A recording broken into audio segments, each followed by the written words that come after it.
says the angles shown above are acute, and the sine of A is equal to the cosine of B. And they give you A, and they give you B. What is the value of K? Now again, what did we just say? This statement right here is only going to be true if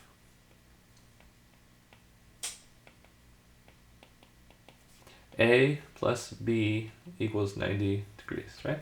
Now I'm not going to put the degree symbol there because I don't want that to confuse us. So now I go ahead and I put in 4K minus 22 and 6K minus 13 for A and B in this expression, and then I set it equal to 90.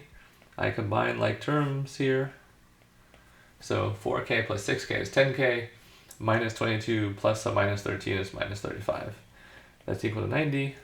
I add 35 to both sides, then I divide by 10, and I get 12.5, right? So the correct answer for K is 12.5.